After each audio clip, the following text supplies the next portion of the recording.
வணக்கம் மக்களே! பாலக்கீரை உருளைக்கிழங்கு மசாலா எப்படி செய்யலாங்கிறத பார்க்கலாம் வாங்க. அதற்கு தேவையான பொருட்கள்: பாலக்கீரை ஒரு கட்டு கட் பண்ணி கழுவி வச்சுக்கோங்க. உருளைக்கிழங்கு 1 தோல் சீவி நறுக்கி வச்சுக்கோங்க. சின்ன வெங்காயம் 150 கிராம் உரித்து கட் பண்ணி வச்சுக்கோங்க. ஒரு பழுத்த தக்காளியை நறுக்கி வச்சுக்கோங்க. அரை சிட்டிகை மஞ்சள்தூள், பட்டை லவங்கம் பவுடர் அரை ஸ்பூன், கொத்தமல்லி தழை ஒரு கைப்பிடி, இஞ்சி பூண்டு விழுது 1 ஸ்பூன், மிளகாய்த்தூள் 3/4 ஸ்பூன், தனியாத்தூள் 1 ஸ்பூன், தேங்காய் பேஸ்ட் 5லேருந்து 6 ஸ்பூன்.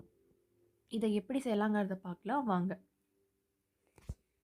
ஒரு குக்கரில் 2 ஸ்பூன் சமையல் எண்ணெயை ஊற்றிக்கோங்க. எண்ணெய் நல்லா சூடாகணும். எண்ணெய் நல்லா சூடானதுக்கப்புறம் இஞ்சி பூண்டு விழுது 1 ஸ்பூன் பேஸ்ட்டை அந்த எண்ணெயில் போட்டு வதக்கணும். ஒரு ஒரு 30 செகண்ட்ஸ் நீங்கள் அதில் வதக்குனா போதும். அது வதங்கினதுக்கப்புறம் கட் பண்ணி வச்சுருக்கிற வெங்காயமும் தக்காளியும் அந்த இஞ்சி பூண்டோட போட்டு நம்ம அதையும் வதக்கணும். இஞ்சி பூண்டோட பச்சை வாசனை போகணும். அது போகிற வரைக்கும் நம்ம வதக்கணும். ஒரு நிமிஷம் வரைக்கும் நல்லாவே வதக்குங்க.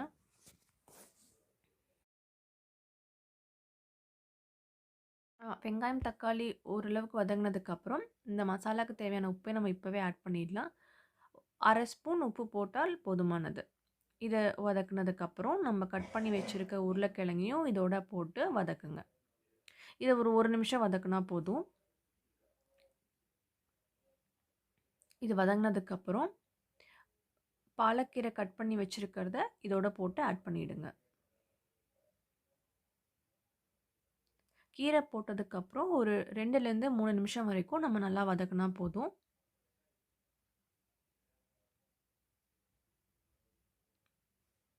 ஓரளவுக்கு வதங்கினதுக்கப்புறம் நம்ம மசாலா பொருட்களை ஆட் பண்ணிடலாம். முதல்ல மஞ்சத்தூள் அரை சிட்டிகை, அதுக்கப்புறம் பட்டை லவங்கம் பவுட்ரு அரை ஸ்பூன். இது கரம் மசாலா இல்லைங்க, பட்டை லவங்கம் அதை மட்டும் தனியாக எடுத்து பவுட்ரு பண்ணி அரை ஸ்பூன் ஆட் பண்ணிடணும். அதுக்கப்புறம் மிளகாய்த்தூள் அரைலேருந்து 3/4 ஸ்பூன் ஆட் பண்ணால் போதும். தனியாத்தூள் 1 ஸ்பூன் ஆட் பண்ணிட்டோம். இந்த 4 மசாலாவையும் போட்டதுக்கப்புறம் நம்ம கீரையை நல்லா வதக்கணும். இது ஒரு நிமிஷம் வரைக்கும் வதக்கணும்.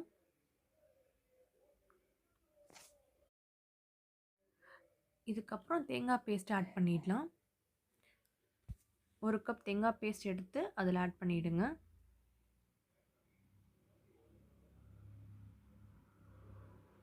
ஒரு நிமிஷம் வரைக்கும் இதை நல்லா வதக்கணும். அதுக்கப்புறம் 1/2 கப் தண்ணி ஆட் பண்ணிவிடுங்க. தண்ணி ஆட் பண்ணதுக்கப்புறம் ஒரு 2 நிமிஷம் வரைக்கும் காத்துருங்க. அதுக்கப்புறம் கட் பண்ணி வச்சுருக்க கொத்தமல்லி தழையையும் போட்டு நல்லா கலந்துட்டு அதையும் சேர்த்து வதக்குங்க. ஒரு நிமிஷத்துக்கு அப்புறம் குக்கர் போட்டுட்டு 3 விசில் வர வரைக்கும் வெயிட் பண்ணணும்.